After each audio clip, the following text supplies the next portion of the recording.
మీ vote అనే boat మీద సముద్రం దాటాడు జగన్. దాటగానే తెప్ప తగలేశాడు. అందుకే నేను విన్నవించుకునేది, మీ విలువైన ఓటుని మీరు ఒకవేళ డబ్బు ఎక్కువ ఉన్నాయో జగన్ డబ్బులకి ఓట్లు ఇస్తారని తీసుకోండి, నేనేం కాదనట్లేదండి. తీసుకుంటారా? మీ ఇష్టం, అది మీ చాయిస్. ఎందుకంటే మీరు తీసుకోవాలని లేదు నేనేమని చెప్పడానికి, నేనైతే తీసుకోను. ఆ చాయిస్ మీకు వదిలేస్తున్నా. కానీ ఎందుకు డబ్బులు తీసుకొని కూడా మొహమాట పడక్కర్లేదు, ఎందుకంటే మీ డబ్బు అది. జగన్ ఎక్కువ 2000 5000 ఇస్తాను, నేను ఉంచున్న చోట 100 కోట్లు కూడా పెడతాను. నిండా మునిగినోడి చల్లండి, నువ్వు 100 కాదు 150 పెట్టుకు 1000 పెట్టుకో, నేను పోటీ చేస్తాను.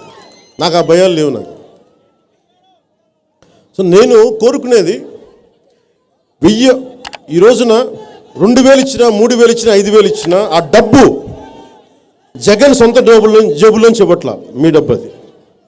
మీ ఆరోగ్యాలు పాడు చేసి మిమ్మల్ని ఎవరన్నా తాగే సంఖ్య ఉంటే, జనాభా ఉంటే వారి జేబులో తీసిన డబ్బులు కల్తీసారా అమ్మి దాని నుంచి వచ్చిన డబ్బు, మనందరికీ సంబంధించిన సహజ వనరులను దోచేసి దానికి సంబంధించిన డబ్బు. అందుకని డబ్బు అనేక రకాలుగా వస్తూ ఉంది. ఈ డబ్బు అది మీ డబ్బు అది.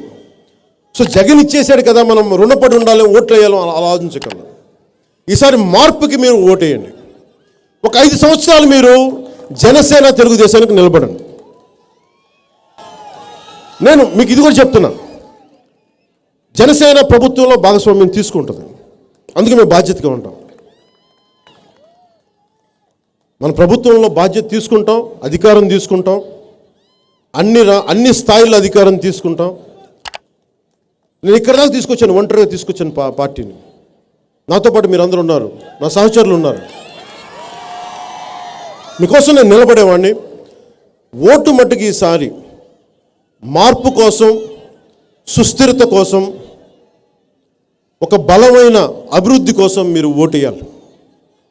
మీరు ఆలోచించే వేయండి. నా మాటలు వినొద్దు. నా మాటలు విని మీరు ఇంటికి వెళ్ళి మీ కుటుంబ సభ్యులతో కానీ, మీ స్నేహితులతో కానీ, మీ ఇరుగు పొరుగుతో కూర్చొని, చాలామంది విలువైన పెద్దలు ఉన్నారు, ఒకసారి అన్ని బేరీ చేసుకొని జనసేనకి మీరు ఓటేయండి, తెలుగుదేశానికి ఓటేయండి.